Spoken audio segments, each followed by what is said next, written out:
Olá pessoal, sejam todos bem-vindos a mais uma aula do canal Gênios da Física. Na aula de hoje nós vamos continuar o cálculo variacional fazendo análise da geodésica cilíndrica, tá? Então nós já fizemos aqui a análise da geodésica de Euclides e aí a pergunta que nós havíamos feito era a seguinte: dado dois pontos, né, no espaço euclidiano, qual é a menor distância entre esses pontos? Nós mostramos através do cálculo variacional que é uma reta. Então, da mesma forma, né, se você agora tem uma geometria cilíndrica, né, nós vamos determinar qual é a geodésica nesse espaço, né? Nós vamos mostrar que é uma hélice, tá? Então, primeiramente, você tem aqui, né, o chamado elemento de comprimento em coordenadas cilíndricas, né? Então, se você tem, por exemplo, um tronco de cone, né? Então você tem variação do raio, né? Tem variação de altura e tem também variação angular, né?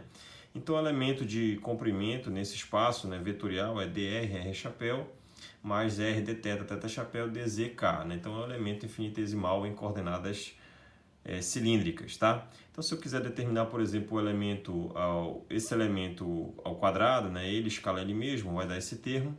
E aí, passando o quadrado para o outro lado na forma de raiz, você tem essa expressão em azul, tá? Então, para o cilindro, então vou pegar essa expressão do elemento de comprimento, né, em coordenada cilíndrica e fazer um caso particular, né, até para fins de ser mais didático possível. Eu vou considerar que esse raio aqui não há variação no raio, né? Então, esse dr eu posso considerar como sendo igual a zero. Logo, meu dl, né, para essa situação, né, que eu estou considerando um cilindro reto, tá? Então eu deixo sair da geometria tipo cone, tronco de cone, para uma geometria tipo cilindro reto, né? Que com cilindro reto é onde a parte lateral do cilindro forma 90 graus com a base, tá? Então esse elemento de comprimento, né, dr igual a zero, fica esses dois termos, né, elevado a meio, e aí você pode fatorar o dθ quadrado com meio da dθ fora. Fica o elemento infinitesimal de comprimento, você integra ambos os lados, você tem aqui como é que você determina o comprimento aqui em coordenadas cilíndricas, né, para um cilindro tipo reto. Você determina através dessa equação, dessa integral aqui de θ zero até um θ final, tá? E aí, nós já sabemos do cálculo variacional que a função que você deve extremizar, né, encontrar pontos de máximo e de mínimo, é exatamente essa função aqui que está dentro do integrando desse comprimento, tá? Então, a minha função, né, é exatamente raiz quadrada de z' quadrada, tá?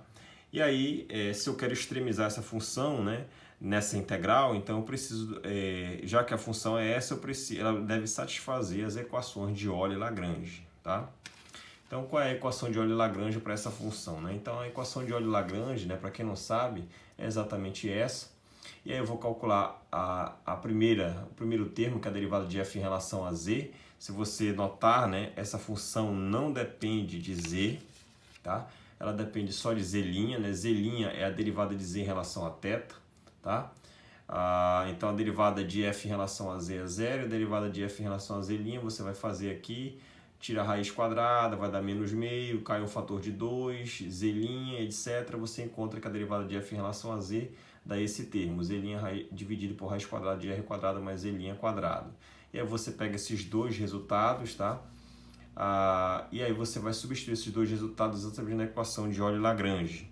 E aí esse termo aqui é nulo, fica uma derivada em θ desse resultado. Então, se uma derivada no ângulo de uma função entre parênteses é igual a zero, significa dizer que esse termo em parênteses é igual a uma constante. Essa constante eu chamei de C.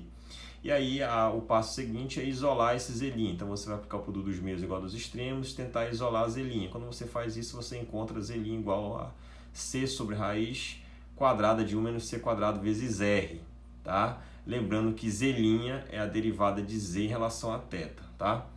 E aí, veja, se C é uma constante, essa constante dividida por raiz quadrada de 1 menos C quadrado também é uma constante, que eu vou chamar agora de A maiúsculo, tá?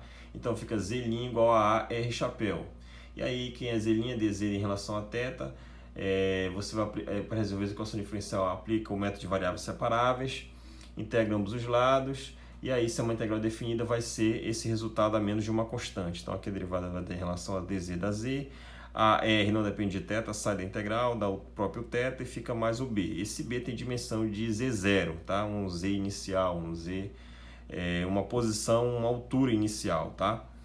Eu posso escrever a minha função, né, de z em relação a θ desse jeito, né? Lembra que R é um fixo, né, já que é um cilindro de raio constante, ou posso escrever z igual a um m, né? A vezes r é um m, é uma constante, vezes θ, mais uma nova constante b, que tem dimensão de comprimento z0.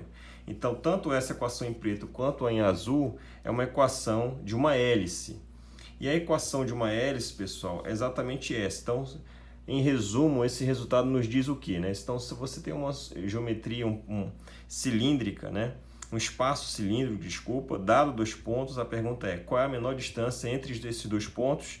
A resposta foi a equação de uma hélice, ou seja, a menor distância entre o ponto A e B vai ser exatamente essa trajetória aqui em vermelho, que é dada por a equação, tanto em azul quanto em preto, chamada equação da hélice.